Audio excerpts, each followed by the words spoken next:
โทรยังแข็งๆอยู่คือเก่าแม่ครับอะไรแข็งข้างละลูก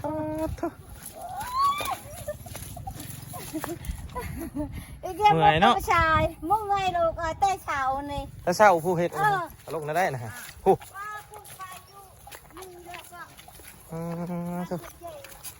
ปึ๊บหอดบ่หอดโอ้ยเกือบเนาะเกือบบ่หอดเป็นบ่สบายด้วยพี่น้องแม่บ่สบาย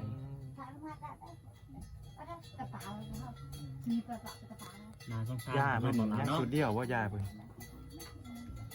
ยังสุดเดียวย่าเพิ่นเบิ่งหมดดูบนเขาบนบาราถ้าพ้นพระเขามานี่ลุกบ่ได้เลยว่านาสีซะเนาะซะพ้นซะแน่นอนพี่น้องโอ้ว้าวได้นี่ก็มาได้นี่พ้นเนาะ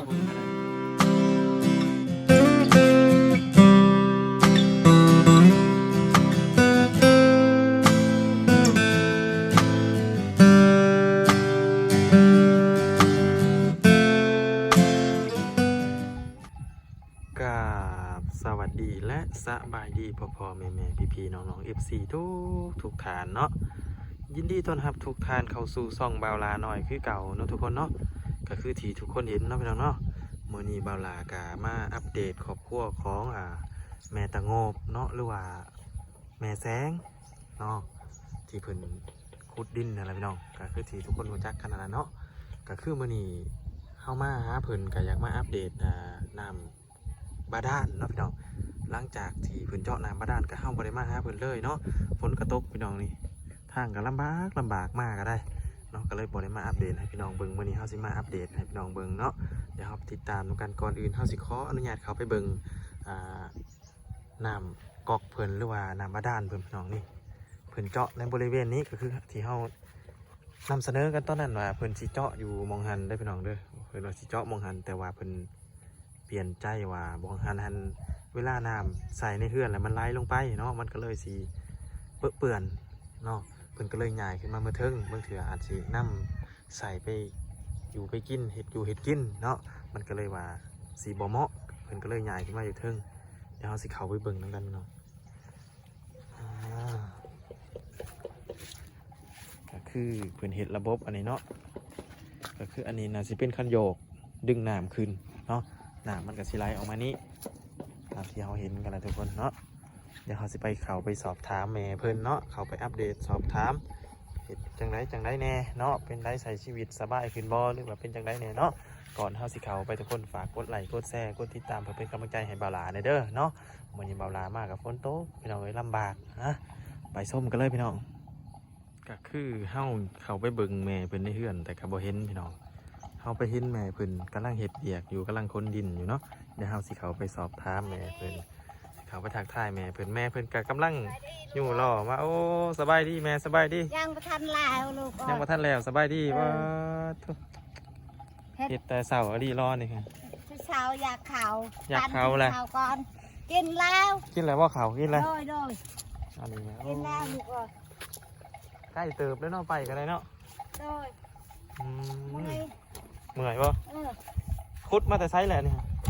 ขุดได้นี่ละขุดมาแต่นี้คนพูดอีกไซส์อยู่คุณกะมี่ป่ะสิแล้วนะป่ะในหันนะยังลายไปได้ลายยังหมดได้ลายเนาะเห็ดจักมืออะไรนะชามมือนี่ละชามมือนี่ป่ะโดยเป็นเห็ดชามมือแล้วเนาะพี่น้องเนาะยาวมันขึ้นบ่งไปบ่งไปแล้วได้ไปบ้านทวีก็คือแม่ขุดมาตั้งผุนเลยเป็นแม่ขุดหมดเลยบ่นี่ป้าไปเนาะตั้งแต่ผุนมาหอดผีเนาะมีคนขุดเปลี่ยนอยู่บ่อีลาอีนั่นอีไข่มกนั่นเปลี่ยนน้องไข่มกเปลี่ยนพอมาจับไข่แล้วได้ชอบชามือละเท่านั้นไข่พอดมฮะไข่ละวาวสัญญาชื่อหายาเพิ่นยังบ่หายังบ่ดีบ่ละโอ้เฮือนนั่นแหละเอาคือจังหวัดสีลมนะนี่มันบ่กินข้าวบ่ได้กินข้าวเป็นสีลมพี่น้องจับให้แม่เพิ่นก่อนพอละลูกพอบ่อยู่ไว้บ่เนี่ย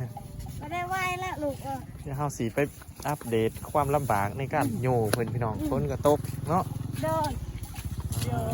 อย่าเทปอันนี้นะ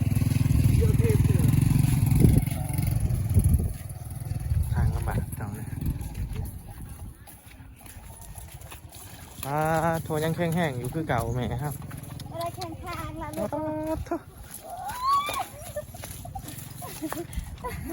อีเดียวมันผู้ชายมุ่งไงลูกเต้เสานี่ แต่เศร้าผู้เฮ็ด เฮ็ดเต้ชิมง อันนั้นน้องไข่มุกบ่น่ะ ได้ ป้าน้องไข่มุกยืนถาเนาะถาเท่เนาะเพิ่นว่าโอ้ยังบ่ร้ายก็ไกลสิแล้วเลยพี่น้อง ได้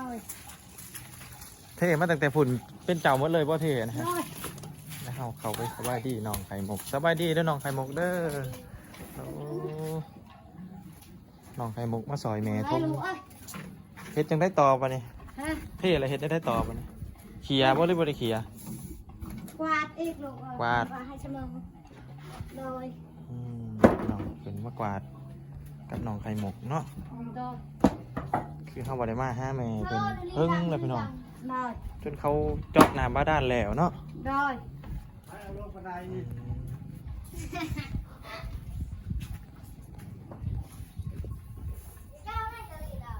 น้องเป็นย่อก็ได้โหย่อได้บ่นะฮะเป็นย่อได้ซื่อพี่น้องพวกอยู่กับไปกับมาอยู่คือเก่าสำนักตลกบัดนี้ครับขั้นตอนการเพิ่นทมดินเนาะ โดย เฮาก็หาก็เฮ็ดมือเดียวนี่แหละที่เพิ่นเฮ็ดเฮาก็สิมาเบิ่งนำกันเพิ่นเฮ็ดจังไดเนาะ โดยทุกยากเลยลูกอ่อนเผ็ดแบบนี้ว่าไม่ได้กินข้าว ก็คือนำเงินไปซื้อข้าว โดย พี่น้องคันว่าเบิ่งจากหล่อนี่ก็เบิ่งความสูงของขี้ดินพี่น้อง โดย สูงอยากเห็นก็คือสำนีเนาะให้พี่น้องคิดว่าจักหล่อเพื่อสิได้สำนี เดินบอกว่าเดี๋ยวกะ จักหล่อคินเพื่อสิได้สำนีลายหล่อเติมได้ แล้วแล้วอันนี้ลูก สิแล้วนะเนาะ ทมมาหอดทีเลยบ่นี่ โดย ทมมาหอดนี่เนาะ เป็นมาอารมณ์ แต่ว่า ไอ้นั่งมาท่าน พอดมด้วยว่าสามีของแม่เพิ่นเนาะบ่สบายพี่น้อง3-4 มื้อแล้วเนาะที่เฮาสอบถามแม่เพิ่นบ่สบายเนาะเฮาก็สิขึ้นไปหาเพิ่นจังน้อยเนาะเฮาสิเบิ่งแม่เพิ่นพ้นดินอีกก่อนเนาะก็ค่อนข้างลำบากพี่น้องทางแล้วในการลำเลียงก็ใกล้เติบได้เนาะจากพุ่นหรือเฮือนล้างหันเนาะมาหอดนี่ก็ใกล้เติบก็สิประมาณ30 เมตรเนาะแต่ว่าหนทางในการเดินนี่ในการย่างไปนี่ก็ค่อนข้างที่จะลำบากเพราะว่าเป็นโศกเป็นฮิวหน่อยเป็นโศกเป็นฮิวเนาะน้องไข่มุกก็มาซอยแม่บาทนี้ก็ได้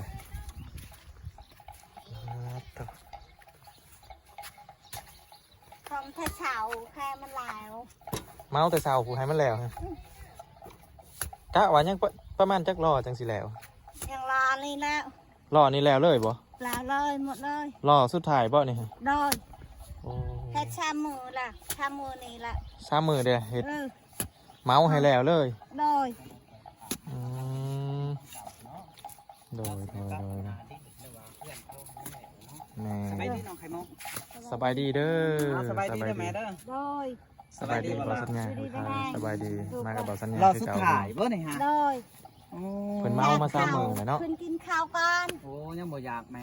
ทุกคนเพิ่นคุดพุ่นได้พุ่นเนาะ แม่ จุดกว่าฮอดผีซ้ำเดินวัดเลยเพิ่นเฮ็ดพุ่น โดย เลย ประมาณ30 เมตรเนาะที่เพิ่นขุดมาน่าสิกว่า30 เมตรเนาะน่าสิกว่าจากปูนพุ่นแหละโดยประมาณ40-50 เมตรน้องไข่มุกว่าสิเหยาะอยู่วันนี้ฮะ ปะย่อ ฮะ มาละเลย ปลาอยู่ใดบ่โห อยู่ได้บ่แล้วบ่แม่บัดนี้ ลา เมื่อกี้แม่เพิ่นอยู่วันนี้น้องเพิ่นอยู่แทนแม่เด้อพี่น้อง เจ้ามันเมื่อละเมื่อวัน เอาลงนะได้นะฮะโห ว่าคุณไปอยู่มึงเยอะก็ ปึ๊บหอดบ่หอดโอ้ยเกือบเนาะเกือบบ่หอดน้องไข่มุกนี่ซอยแม่อยู่คู่มือนี่ซอยอยู่คู่มือเนาะดีสู่ส้นน้องสู่ส้นซอยแม่เฮ็ดเวียกพี่น้องเกือบบ่ขึ้นนั่นนี่ตั้มดังแปกโหลดเมื่อกี้นี่เอาสิเทใส่นะฮะ แหละมัน และเทไซเพิ่นว่า โดยอันนี้แหละเอาตัวนี้แหละไปเฮ็ดชาโมนะ เทบอลหันพี่น้องก็คือบ่อนติดๆกัน โดยงงไง เปิดเมาส์อยากให้มันแล้วเนาะ ตามระดับเลยเด้อคนนี่เนาะ โด ตาม ย ที่เฮาว่ากันหั่นแหละทุกคนนี่ตามระดับมันก็ตาม น้องเป็นเมื่อยแม่เพิ่นก็ซอยกันพี่น้องสามัคคี ความสูงคนเนาะ ก็คือเป็นเฮ็ดเวียกอันนี้ก็เพื่อนำเงินน้องไปซื้อข้าวกินเนาะก็ตั้งเฮ็ดตั้งซอยพี่น้องแหน่ เพิ่นมาพ่อสนิทเพิ่นว่า โดย ถูกแล้วเนาะ โดย เวลาเฮ็ดได้บ่เวลาเนี่ย โอ้บาลาย่อมเด้อบาลาเด้อ น้อมเนาะ โดยย่อมก็ถือว่าใส่เวลาหึงละเพื่อสิซ้ำนี่แม่นแล้วสังเกตหล่อนี่เบาสัญญาคือว่าจักหล่อเพื่อสิได้ซ้ำนี่ นั่นแหละ เนาะ มันสิบ่พันหล่อผมบ่ ปะม่าน ประมาณพันหล่อ เออ ก็คือทั้งแม่เพิ่นแต่บาวสัญญาถ่ายคลิปแรกๆเนาะทุกคนจนกว่าปัจจุบันก็ห้าเลิกแล้วไงเนาะมันจะทมตั้มแล้วล่ะ เพื่อนเพิ่นอยู่พูดพี่น้องพอดมบ่สบายเนาะ โดย เป็นจังได๋แหน่อันแม่หลังจากที่ได้น้ำบาดาลนั้นใช้ชีวิตง่ายขึ้นอยู่บ่ง่ายขึ้น แม่ เนาะ น่ะดีใจแล้วลูกเอ้ย ดีใจบ่ ดีใจแล้วว่าพูดไปตักไก่ลีลา ตั้งใกล้ยังบ่ว่าเนาะ โดย ตั้งน้ำมาทม แม่ดีใจแล้วโดย แม่ไปดีใจเนาะหลัง ดี จาก ใจ ที่ได้ แล้ว น้ำ ลู บาก ดาล ให้ เนาะ ได้ มื้อนี้เบาสัญญาอันสั่งใหม่เข้ามา8โต๊ะได้แหมมื้อนี้ โดย เพราะว่าสิอันมุ่งนำมาด้านให้แน่นั่นแหละ โดย ก็เลยก็คือบื้ออื่นนี่จะได้สื่อสังกะสีเนาะบ่ล่ะเนาะ โดย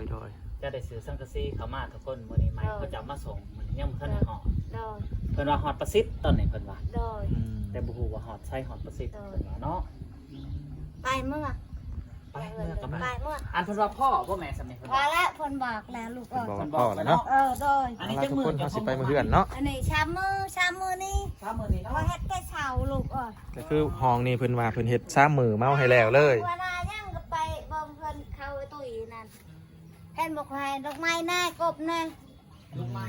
ดอกไม้ อันท่ามได้แม่ จ้ะ อันพอดิและเป็นไข่ฮะ ยังไม่นอน ยังน ไม่ อน ได้ อ ลู ยู่ กบ่ได้ลูก มืดยาเลยว่าย ามืด ลูก ยามืด โด ยาย บ่ เพิ่น มี ว่าไป เงินเพราะว่าลูกบ่มีเงินในลูกเผาโชว์ ไป ไม่ พี่ ได้ น้องเฮาสิขึ้นไปอยู่เฮือนเพิ่นก่อนเนาะ เอาว่า มาฮอดแล้วพี่น้อง เป็นไข่ ว่า กั สั บ ญ บ่ ญา ไป ขึ้นไว้ก่อนเฮาก็สิขึ้นตามหลังเนาะ บ่อยากให้ไปจักดีแล้วทุกคนเลย นี่ ขึ้นมาถามอาการพอเพิ่นเนาะ ปุ๊บพอบ่เป็นเรื่องอะไรฮะ อ้าวมันเป็นไข่ เป็นไข่ก็ยังเป็นเรื่องกบ ว่ามือนั่นมันไปมื เบิ่งกบเพิ่นพี่น้อง เบายัง บ่พอ คอยให้กบนะ พอไปเยี่ยงเมื่อคืนนี่บ่ อันนั้น เป็นได้พอเป็นไข่ พอไปเยี่ยงเมื่อคืนนี่บ่เนี่ยฮะ ว่าคืนนี้ไม่ได้ไปแต่คืนนั้น ยากินยัง สองมือแล้วกบนี่ ช่องมือแล้วเนาะ ว่า ว่าดีๆเด้อพี่น้องกู เอาไอพรแน่ลูกไม้นะ อืม อีนางไปหาอีนางไปหา โดย อันนี้ว่าสิไปหาให้ไอ้นางคงลูกไปหาลูกไม้ เจ้าสิบ่เปียกบ่พอในการบ่เปียกนอน พอเพิ่นยังนอนอยู่ในอยู่เนาะเดี๋ยวเฮาสิเข้าไปเบิ่งพอเพิ่นจักหน่อยเนาะ เป็นจะได้สันเนาะพอเนาะ คือได้น้องขโมยกินข้าวแล้วบ่ โดย กินข้าวแล้วแหละ โดย ข้าวเที่ยงนี่ได้ โดย ข้าวเที่ยงกินแล้ว กินแล้ว เนาะ บ่พอนี่นะ มันไม่ได้กินนะมันไม่อยาก เหล้าบ่ยา เป็นข้าวเป็นบ่ยาพี่น้อง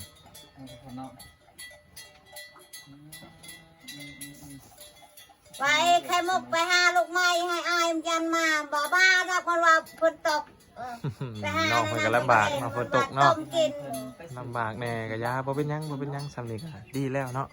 มาเห็นครอบครัวแม่มีความสุขสบายขึ้นจักหน่อยแล้วก็ดีแล้วซ้ำนี่ก็ได้ ดีใจแหละ โด ลูก ยบ่ได้ต้องการอิหยังดอกเนาะ แล้วพอแต่มื้อนั้นมา เฮาก็เบิ่งไปเรื่อยๆนะพี่น้อง เบาสัญญามากจะต้องทางวัดแต่เนาะ เดี๋ยวเฮาสิเข้าไปสอบถามพ่อเพิ่นเนาะพี่น้องเนาะ แล้วก็นอนจนสบายจนไหนทุกคนเลยถือ ก็ ว่า มีฟังยา พ่อดมเพิ่นบ่สบายเด้อพี่น้อง แม่นสบาย กระเป๋ามีกระเป๋ากระเป๋า มาสงสาร ยาเพิ่น เนาะ ยัง เนาะ สุดเดียวบ่ยาเพิ่น ยังสุดเดียวยาเพิ่นนะเบิ่งเหมือนดูกระเช้ามันมาละถ้าพ้นพระเขามานี่ลุกบ่ได้เล ค่อย ยว่านาสิสะเนาะ ซะ คนสะแน่นอนพี่น้อง โอ้ ว้าวได้นี่ก็มาได้นี่ ทุก เนาะ คนก็ได้ แต่มันตกแน่เพราะว่า จอยเลยเนาะเฮามารอบหันเพิ่นบ่ได้จอยไปนี่บ่ได้พร้อมไปนี่เนาะบ่ได้จอย บ่ได้กินข้าวจักมื้อละพอนี่ มือหนึ่งสองมือเลย มื้อหนึง2มื้อละ บ่ได้กินข้าวมื้อ2มื้อละ มี มั แต่ น สิ ก็ยากนะ มันมันบ่อยากเลยบ่ ก็ยาก มีแต่ว่าทางเฮาก็สิให้น้องเพิ่นไปซื้อยาเนาะบ่ล่ะเนาะ โดย ทุกคนเด้อ ป้าเนาะ บ่อยู่บนเช้าเพิ่นก็ประมาณนี้ทุกคนเนาะ แม่จะฝากเดี๋ยวมาเป็นโรงแข่งนายจะแก้ เพิ่นบ่ได้กินข้าวมื้อหนึง2มื้อละเป็นจังได๋เนี่ยพออาการเจ็บปวดบ่ได้เนี่ย ปวดมุกดำกระดูกในตามนี่ ปวดตามกระดูกบ่ ตามกระดูก ปวดตามกระดูก เขาเชือกตรงยาวมามา แต่ว่าพอเพิ่นเป็นไข้เนาะเฮาบ่ฮู้ว่าอาการแบบนี้ก็คือเป็นหย่อนอีหยังแน่เนาะ วาว ว่าสิให้น้องเพิ่นไปซื้อยาเนาะพี่น้องเนาะบางทีงานสิให้น้องเพิ่นไปซื้อยาเนาะสิซอยพอเพิ่นจะให้พอเพิ่นเศร้าเนาะแข็งๆไว้ๆเด้อพอเด้อพักผ่อนพอเพิ่นพักผ่อนพี่น้อง ลูกไม้อะนังลูกไม้ยังนะตุ๊กเอาลำตัวไปอย่างเอาวางกันเนี่ยเอาดอยที่ไหน ลูกไม้กระซะ โด ดู ย แลกระซ่า ลูกไม้กระซะเห็นอยู่ทุกคนเด้อเห็นเพิ่นต้มเต้นหม้อมาว่างได้บ่ล่ะ โอ้แม่น ลูกไม้ข้างหม้อเพิ่นแล้วน่ะ แม่น เพ แม่น ราะว่าสภาพความมันจะไว้สภาพขนาดมันไม่ได้อยู่อ่ะเอาไว้ในนี้แล้วอ่ะ เรากินหรือว่ายามื้อเช้านี่หันยาซุ่มค่ะ กิน ยาปลาร้าหั่นบ่มี มันไม่ มีแต่ยาสูตรเนาะ สิไปซื้ออยู่ใช้ใกล้บ่บ่อนไปซื้อนี่ ให้นางกระมกไปชื่อน้ำพอมังแอนขนาด อยู่ไส พูดอยู่พูด ใกล้ ยัน บ่ ลาวไป ใกล้บ่ได้ วันมาทางเจ้าเคยมาเพิ่นเฮ็ดหลักหัวนั่นรถเพิ่นอันนั้นนั่นคณะโนกระจาเลยครับ อืม รวมยังก่อยกับกินเนาะ เอาเล่าสับปรูอะไรบ่ได้เนาะทุกคนเลย แต่ว่าก่อนที่เพิ่นสิกินยาก็อยากให้เพิ่นกินข้าวลงก่อนเล็กๆน้อยๆเนาะยา บ่ มัน มี จัง บ่ สิ สั่ เต็ ง ม บ่ ที่ ทายได้บนเก่า เป็นมดนี่ลูกอ่ะ หมดแล้ว โดย เคยสิยางไปหอดเนาะ ยันมันไปสักอยู่ไพ่แผดไปนะทำแอนไปใช่จะเห็นเช้านี่ ไปทางไหนเห็นบ่ ไปน้ำแค่บ่ก็เห็น มีน้องแคอีกเท่านี้ก็ได้ คนไปเอาพอมังแอนนั่นจักเล็กน้อย สักเล็กหน่อยน้องแม่เนาะ โดยคนอยู่ไผ่ เพิ่นอยู่ อี ไผ กหน่อยเป็นยังคอยก็ไปจักเป็นพญาติคนว่ะ เล็กหน่อยบ่อยู่ไผ่ มานั่นอ อ๋ ยู่ อ ไผ่ แม่ของลูกอยู่ไผ่ โดย เลยเล็กหน่อยบ่สบาย โดย เลยไปนํเพิ่นไปซัก โดย เดี๋ยวว่าเด็กหน่อยอยู่ไผ่ว่าสัญญากับสิถามแล้วว่าจะปี้เนาะ โดยแม่ของเด็กน้อยเนาะอยู่ไผแล้วก็ลูกเพิ่นบ่สบาย แต่เยอะเลยเชื่อเรามาอาย ตัวเจือเราเท่อย เขาจุนอาย เรื่องมันยอมไม่แห้ง แต่ต้องมาเจาะอ้อนเลยอ้อนในใจ เฮาก็บ่ฮู้กันว่าบ่าวสัญญาเพิ่นไปเอามาแต่ไสเนาะครับว่าวันนี้เนาะเพิ่นน่าสิเฮียนหูแน่ บ้ากั เนาะ นยาเขาจะต้มกบนี่ให้มากิน บ่ บ่ ยังบ่อยากแม่ก็คือทั้งเฮามากวันนี้เนาะทุกคนก็เฮาได้เอาอันใหม่48มาให้เพิ่นเนาะ โดยทำไม48 มามุ่งอันนั้นนำมาด้านให้เพิ่นทุกคนเนาะ อืม แต่ทั้งเฮาก็บ่มีงบทุกคนบ่มีงบเนาะถ้ามีงบก็อยากเปลี่ยนใหม่ให้เพิ่นเนาะก็คือเห็นหั่นแหละมึงพอเพิ่นเนาะเนาะทุกคนเนาะบ่ล่ะ แม่ เนาะ นแม่นแม่นก็คืออยากเอาออกเนาะ ให้เบิ่งรอบๆเนาะทุกคนเนาะก็คือทั้งพอเพิ่นก็ เวลากะว่าอยู่ว่าคันมีงอกะ บ่ได้มีเงินฝก อยากเอาออกเนาะเพราะว่า เวลาฝนตกนี่เนาะพี่น้องคือแนมเห็นเลยเนี่ย ทั้งนี้นี่อาจจะบ่มี คือหลังคาบ่นี่ คือเพิ่นใช้ค่าเล็ก บ่ได้แหมเนาะทั้งเทิงอันนี้เนาะ วันอยู่กับข้าว นี่เวลาฝนตกก็คือ เวลาฝนตก ในนี่อาจสินอนบ่ได้เลยก็ว่าได้เด้อพี่น้องเพราะว่าเวลาฝนตกแล้วมันสิสะเขาเด้เนาะ ลุกบ่ได้เลยบ่พอ เป็นยังไงฝนตกนอนได้บ่นี่ ไม่ได้นอนละอยู่นี่แล้วไม่ได้เปียก เจ็บปวดเลย ก็คือบอลหันนันเปียกเด้อทุกคน ก็คือบอลหันนันมากหอดนี่เปียกเนาะได้นอนแต่บอลนี่เนาะ นอน อืม แม่นยุมน้ำดุบ่บ่เนาะ สบายขึ้นเนาะพี่น้องเนาะเพราะว่าเป็นมีน้ำบาดาลแน่เนาะ บริสุทธิ์ก็ถือ คือบาวสัญญาเป็นว่าสีเอาใหม่มาวันนี้เรามาเห็ดมะม่วงหลัง อันนี้ คา ข้าวสารเนาะแม่เนาะ โดย ข้าวสารเนี่ยยังเป็นสอบทุกคนเนาะ อยู่ไหนนะคอยมาจะพูด โอ้อยู่ในแน่เนาะ ทีนี้คนมันพัก ยังมีอยู่ เนาะอยู่ในก็ยังมีบ่ นี่เขาจะเอา นี่อยู่พี่น้อง บ่ออกกระยาไหม นี่ พอเนาะเนาะ นี่ ใช่โอ้อยู่ในก็มีเนาะ เดิม เครื่องสอบเนาะ วันพายุพี่น้อง เพิ่นจะบ่ตัวเอ้ยหนาวยังคือยังนับก็คือมืด โดย ไว้ชีตัวข้าพตัวรับไปเชื่อเพิ่มไปชีนหันอยู่เฮือนให้ สอบไล่ไปได้แม่สิฮะ ชามนึงเช้าผ่านพระ สอบละเศร้า สอบละเศร้าเนาะ หรือว่าสอบละ20,000กีบเนาะ กับบ่แพงปานใดเนาะ โดย โด ส ย อบละเศร้าทุกคนเลย คันมาได้เอาหำนั้น15 เดี๋ยวว่าซีฟรี โอ้ เนาะ อยู่ทางนั้นซีฟี่ไหม ทางอิชมคนชี้ให้คันปะหำชี้ให้ชื่อคันเอาหำนะ มันเดียวกันฉันเนาะ อยู่ผลโดย อยู่พี่บ่ได้อยู่พี่เนาะ โดย เอากะลดให้5,000กีบแม่นบ่ โดย แม่น คันว่าเอาห้ำเลยดีกว่าเนาะ เอาห้ามดีกว่าพี่น้องอืม เพราะว่ายัง5,000 แม่น แต่ว่าคันยังเอาห้ำผัดบ่มีเงินอีกเนาะแม่เนาะ โดย ลำบาก แต่ถ้าเลือกได้ก็เอาห้ามดีกว่าเนาะ โดย และนี่ก็คือเรื่องราวที่เข้ามาอัปเดตให้พี่น้องฟังวันนี้นะพี่น้องเนาะทางสิมาอัปเดตให้ใหม่ในคลิปหน้าเนาะคลิปนี้ฝากทุกคนกดไลค์กดแชร์กดติดตามเพื่อเป็นกำลังใจให้บาลาหน่อยเห็นคลิปในเด้อเนาะสำหรับคลิปนี้บาลาหน่อยสิขอกล่าวคำว่าสบายดีเด้อโดย ดีไม่ให้